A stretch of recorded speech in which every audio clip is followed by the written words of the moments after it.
오늘 아침 뉴스 연구소. 오늘 아침 뉴스의 맥을 짚어드리는 시간 뉴스연구소. 오늘도 두 분의 연구위원 나오셨어요. CBS 김광일 기자, 뉴스톱 김준일 대표. 어서 오십시오. 안녕하세요. 첫 번째 뉴스 뭡니까? 아니길 바랐는데. 저도 아니길 간절히 바랬는데 어제까지 의심이던 그 분들이 오미크론 변이로 확인이 됐죠. 네, 아니길 바랐는데 결국 나왔습니다. 먼저 나이지리아에서 일주일 전에 입국한 40대 부부, 이제 어제 소개해드렸던 분들인데요. 네. 이 부부랑 부부를 공항에서 집까지 데려다준 지인 A 씨에게서 오미크론 변이가 확인됐습니다. 네. 또 새롭게 파악이 된 게요. 이들보다 하루 전에 입국한 50대 여성 2명한테도 오미크론 바이러스가 나왔습니다. 역시 나이지리아 갔다 와서 확진 판정받고 치료 중이었다고 하는데요.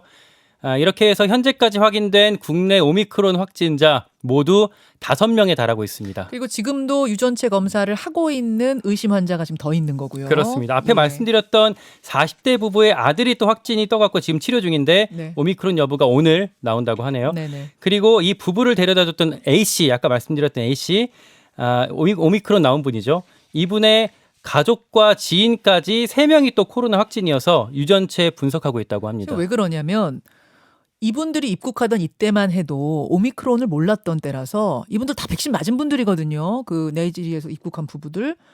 그러니까 백신 맞고 입국한 내국인은 자가격리 없어요. 지금 없었어요. 지난주까지만 해도. 이분들이 돌아다니신 거예요. 그럼 지금 어디까지 퍼져 있는가? 이게 큰 문제입니다. 그러니까 뭐 어디에 얼만큼 돌아다녔는지 뭐 요게 지금 뭐 이렇게 알려진 건 조사 중이에요. 없는데 네. 결과에 따라서 최종 감염자가 더 늘어날 가능성도 있겠습니다. 한편 국내 신규 확진자 어제도 5,200명대까지 지금 나왔을 걸로 예측이 되고요. 집계 그 중증 병상은 수도권이 10%, 충청권은 5%밖에 지금 안 남은 상황이라고 합니다.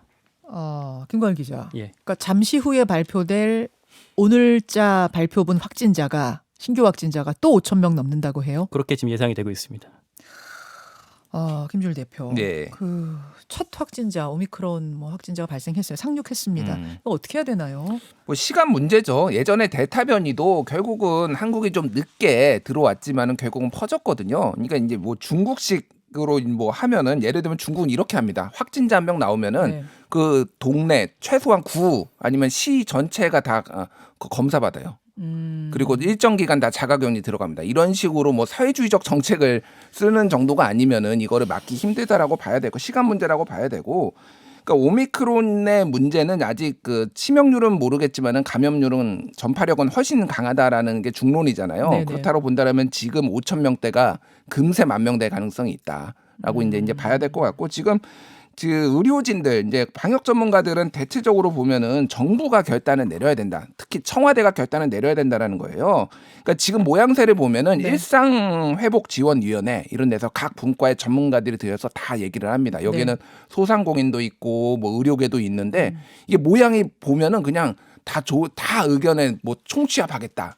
라는 건데 사실은 각자의 목소리를 내는 거예요. 어떻게 그렇죠, 보면 그거를 그렇죠. 결국 최종적으로 판단하는 건 청와대다. 근데 지금까지 기류는 청와대나 정부가 이 선거 때문에 이거 다시 돌아가면 되는 것이냐라는 눈치 보기가 역력했다고 합니다. 그거는 네. 그쪽에 참여하신 전문가들의 분위기 전달인가요? 그렇죠. 예. 거기에서 이제 뭐 많은 전문가들이나 뭐 참여하신 분들 이제 얘기를 좀 들어보면 그렇다라고 그래요. 그러니까 긴급 멈춤을 시행하는 것에 대해 아무래도 전보다 훨씬 신중하다.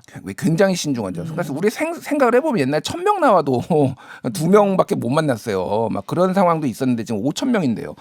그러니까 지금 이거에 대해서 근데 지금 워낙 그 문제가 심해지니까 지금 청와대의 결단을 촉구하는 전문가들이 늘어나고 있고 네. 병상 문제도 지금 이대로 가면은 답이 없다. 그래서 예전에 중국이 한 것처럼 예를 들면은 뭐 장충체육관 이런 데다가 병상 쫙 설치해가지고 그런 데다가 임시적으로라도 지금 확보해야 된다. 이런 전문가들 얘기도 나오고 있어요. 그런 얘기까지 나오고 예. 있는 상황.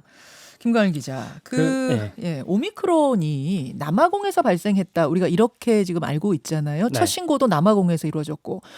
근데 보니까 남아공 신고 사례보다 더 먼저 유럽에서 오미크론 환자가 있었다. 이건 무슨 얘기예요? 그러니까 남아공에서 오미크론 나왔다고 WHO에다 보고한 게 이제 지난달 11월 24일이거든요. 예, 예. 근데 이제 최근에 확인이 된 게 네덜란드에서 19일, 23일에 그 채취했던 샘플에서 오미크론 변이 나왔다고 하더라고요. 그럼 신고만 남아공에서 먼저 됐지 유럽에서는 이미 퍼져 있었을 가능성도 배제할 수는 없다. 그렇죠. 그리고 독일이랑 벨기에에서도 각각 21일, 22일 이때 이제 들어왔던 해외 입국자한테서 또 오미크론이 확인이 돼갖고 알려졌던 것보다 훨씬 전에 말씀하신 것처럼 유입이 됐거나 네. 아니면 오미크론의 기원이 애초부터 아프리카가 아니었을 가능성까지도 지금 얘기가 나오고 있습니다.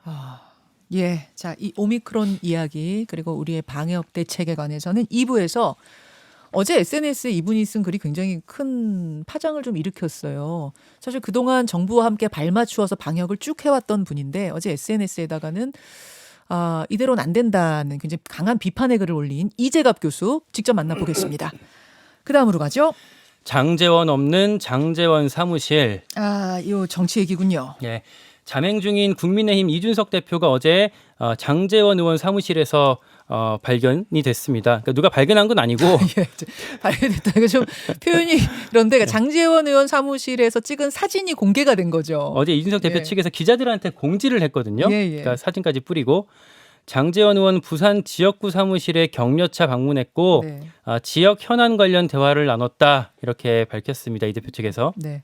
근데 그렇죠. 제가 장제원 의원 쪽에 물어보니까 사전에 전혀 고지받은 게 없었대요. 그러니까 이 대표가 갑자기 찾아왔다라고 하더라고요. 지금 저희가 사진을 보여드리고 있는데 장제원 의원이 없는 장제원 의원 사무실에서 장제원 의원의 커다란 사진 밑에서 이준석 대표가 굉장히 해맑게 웃고 있어요.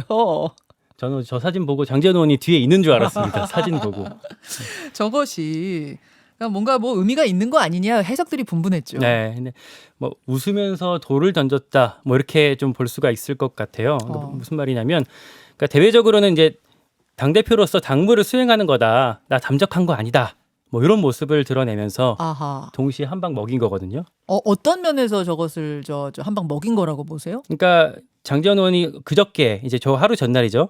후보 그 이준석 대표를 향해서 후보 앞에서 영역 싸움 하는 거냐, 뭐 부적절하다 이렇게 멘트를 했었어요. 이렇게 자기랑 좀 부딪히고 있는 장제원 의원한테 한 방 먹이고 또 이준석 대표 입장에서 본인 지역 사무실에 먼저 연락 없이 찾아왔던 게 권성동 의원 당 사무총장이거든요. 네네. 권성동 의원한테도 한 방을 먹이고 궁극적으로는 윤석열 후보를 이렇게 자극한 걸로 좀 풀이를 할 수가 있겠습니다. 그러니까 윤석열 후보의 어떤 명을 듣고 권성동 사무총장이 이준석 대표 사무실을 간 거 아닙니까? 거기에 사무실에 이준석 대표 없는 걸 알면서 가서 한 30분 기다렸다는 네. 거. 없는데 가서 기다렸다. 이거는 우리는 할 만큼 했다라는 걸 보여주기 위한 어떤 퍼포먼스라고 명분 이준석 쌓기. 대표가 생각했을 수 있다는 거예요. 그렇죠. 그대로 했다. 네. 돌려줬다. 그러니까 뭐 빈집털이다, 빈집털이를 따라했다, 뭐 이런 얘기들이 나오고 있고요. 윤석열 후보는 여기에 지금 아직 관망하는 분위기입니다. 근데 문제가 이게 제일 큰 타격이 지금 윤석열 후보 본인한테 가거든요. 그렇죠. 그래서 윤석열 리더십이 시험대에 올랐다, 뭐 이런 평가도 나오고 있습니다. 부산에서 장제원 의원 사무실 찍고 서울로 올라온 게 아니라 지금 순천, 여수 그쪽에 이준석 대표가 있다는 거 아닙니까? 예. 김준일 대표. 일단 뭐 저 사건은 그 옛날에 영화 주유소 습격 사건 있었잖아요. 네. 장제원 습격 사건 아니면은 뭐 좀 돌려서 얘기하면 윤측근 습격 사건 이런 것 같아요. 그러니까 한마디로 얘기하면은 바로 너야 너 이렇게 거기에 가서 지금 당신이 문제야라는 거를 우회적으로 지금 이렇게 얘기를 한 거 아니야? 매우 환하게 웃고 있잖아요. 참 지금 동선에 정치학이 있다는 거예요. 동선에 정치학이 있는 거죠. 왜 거기를 갔느냐. 뭐 빈집털이 얘기도 나오는데 뭐 그 게임 스타크래프트에 보면 상대방이 내가 공격 나갔을 때 빈집 들어오면은 나도 수비하기보다는 그쪽 빈집 터는 뭐 이런 약간 게임을 잘 안 해서 예. 그런 게 있군요 게임에. 예. 자존심상 절대 넘어갈 수 없습니다. 예, 내 뭐 빈집털이 이런 나오면. 것도 있고요. 왜 여수에 갔느냐라고 여수 순천에 갔느냐라고 한다라면은 거기가 이제 예전에 이정현 그 새누리당 당 대표도 하셨죠. 이정현 네. 의원이 보궐선거로 이제 거기 당선이 됐던 보수정당 최초로 네. 그것도 있고요. 거기에 이제 예전에 윤석열 후보가 갑자기 불쑥 입당을 했는데 그때 이준석 대표가 순천에 일정이 있어가지고 자리를 비운 상황이었어요. 그때 저 운전면허 따러 연장하러 갔나 뭐 그랬었잖아요. 택시 자격증 그거 네. 아니었나요? 그때가? 예. 네, 근데요. 그때 지역 일정으로 자리를 비웠는데 그거를 좀 연상시키려는 거 아니냐라는 거고 거기에 이제 천하람 변호사가 이제 당협위원장인데 이준석 대표에게 상당히 우호적인 젊은 뭐 이제 맞아요. 그룹이거든요. 그런 것까지 두루두루 이제 본 거예요. 그래서 지금 사실 이준석 대표의 이 스타일은 정말로 정말 야 2030 맞구나 이준석도 이를테면은 그런 거죠. 이모티콘으로 불만을 표시를 하고 잠적을 해. 근데 잠적이 아니라 돌아다니면서 환하게 웃는 모습 사진 다 공개. 야, 진짜 그러니까 어디 저기 토굴이나 이런 곳으로 가는 것이 아니고 얘는 절에 산으로 들어가- 가는 것이 아니고 잠적하려면 절에 가야죠. 옛날에는 그죠. 사찰에 가거나 그랬는데 야 2030 스타일 맞구나 진짜 뭐 이런 얘기도 나와요. 다만 이제 윤석열 후보가 같은 경우에는 지금 리프레시 차원이다라고 했는데 이 발언은 저는 조금 부적절했다라고 봅니다. 그러니까 이거를 이 대표가 리프레시하고 있다. 예, 그러니까 리프레시로 차원을 하면 안 되고 위기 상황이면 인정을 하고 다만 어떻게 할지 좀 고민해 보겠다 이 정도 톤인데 그러면은 이준석 대표는 또 무시당했다라는 생각은 내가 리프레시라고 한번 보여줄까 이런 느낌이 또 갈 가능성이 있는 거예요. 다만 이준석 대표가 지금 출구 전략을 어떻게 짜고 있느냐 이거 언제까지 갈 수는 없지 않습니까? 다음 주 월요일에 선대위 지금 출범해야 되는데 그렇죠. 어떻게 출구 전략을 짜고 있고 지금 윤석열 후보는 어떤 리더십을 보여줄지가 진짜 큰 관건이에요. 지금 여러분 예. 우리 청취자들이 보내주시는 문자를 봐도 당의 분위기가 좀 갈려 있는 걸 알 수 있어요. 데이비드 홍님은 당 대표 자격 미달 아닙니까? 이렇게 이제 비판을 하는 목소리가 있는가 하면 갓준석 JY 최님은 이준석 대표 최고다 뭐 이런 문자 이렇게 지금 분위기가 갈려 있는 당의 내용이 심각하긴 해요. 그리고 윤석열 캠프 쪽에 제가 좀 취재를 해보니까 아주 당황했더라고요. 지금 여기가. 그러니까 이준석 대표가 언젠가 이제 이런 변칙적인 전술을 쓸 거라고 예상을 하긴 했는데 이렇게 좀 갑자기 빨리 그리고 어떤 아주 뚜렷한 명분이 나오지 않은 상태에서 이 시점에서 할 거라고 전혀 예상하지 못했더라고요. 아 그래요. 그리고 지금 이준석 대표 말씀하셨다시피 뭐 출구 전략이 뭔지 그리고 어떤 뭘 위해서 뭘 받아내기 위해서 하는 건지가 파악이 안 되고 있어서 이걸 어떻게 난국을 좀 헤쳐나갈지 고민이 크다고 합니다. 당황한 상황이다. 캠프는. 요런 상황에서 지금 굉장히 의미 있는 여론조사가 하나가 나왔는데요. 채널A가 리서치에 의뢰해서 27일부터 29일까지 18세 이상 성인 남녀 1,008명으로 조사를 했는데 네. 처음으로 이재명 후보가 앞섰습니다. 이재명 35.5, 윤석열 34.6. 오차범위 안에 있긴 물론 한데 오차범위 예. 안에 있긴 하지만 여러 조사들에서 다 앞서던 상황에서 처음으로 역전당했기 때문에 뭐 캠프에서는 이걸 굉장히 곱씹어 보겠네요. 이게 의미가 있는 게 이게 월요일까지 들어갔거든요. 조사가. 그때 패싱 논란이 본격적으로 불거졌고요. 20대 30대 여론을 보면 20대 30대 모두 이재명이 앞섰어요. 20대에서 이재명 21.1, 윤석열 14.6, 30대 이재명 35.7, 윤석열 28.2 이렇게 나왔어요. 네. 이게 영향을 줬다라고 해석이 될 수 있는 부분이죠. 지금 이 패싱 논란과 잠적이. 자, 네. 우리가 여기까지 일단 우리의 분석을 하고 잠시 후에 김재원 최고위원이 스튜디오에 나오십니다. 김재원 최고위원하고 말을 이어가도록 하겠습니다. 그다음이요. 영입 인재 사생활 논란. 민주당 얘기입니다. 예, 선대위가 구체화하면서 지금 각 당 인재 영입 경쟁이 치열해지고 있는데요. 검증 논란 이슈도 같이 바로 불거졌습니다. 네. 먼저 민주당이 그제 공동 선대위원장으로 발표했던 조동현 교수 사생활 논란인데요. 상임선대위원장이니까 상당히 높은 투톱 지휘관이죠. 네, 공동 상임 선대위원장입니다. 네. 정치권에서 썰로 돌았던 걸 어젯밤에 이제 TV조선이 보도를 했거든요. 그러니까 혼외자가 있다. 뭐 남편과 아들의 유전자 검사 결과가 불일치가 나왔다. 뭐 네. 그래서 이혼 소송에서 패소했다 이런 얘기인데요. 그러니까 전 남편이 과거 SNS에 올렸던 내용이 근거로 제시가 됐습니다. SNS에 올린 게 그러니까 친자 확인을 받은 내용을 올린 거죠. 네, 그 문자 메시지를. 네. 민주당은 루머일 뿐이다라고 이제 밝혔던 입장에서 추가 입장은 안 나왔고요. 내부적으로는 이런 부분까지는 몰랐다라는 얘기도 좀 들리더라고요. 취재를 해보니까 그래요. 네. 내부적으로. 그리고 이재명 선대위는 어제 또 과학기술 청년 인재 4명을 발표했는데요. 여기서 또 논란이 나온 게 이 중에 한 명 김윤희 씨라는 분이 바로 전날 그제까지만 해도 국민의힘 쪽에 이력서를 냈다는 게 보도가 됐거든요. 그럼 이력서를 양쪽 당에 다 낸 건가요, 이분은? 뭐 이력서를 낸지는 확인이 되진 않았지만 어쨌든 국민의힘 쪽에는 이력서를 냈다고 국민의힘은 확인해줬어요. 박수영 의원이 내가 밝혔습니다. 받았다. 예.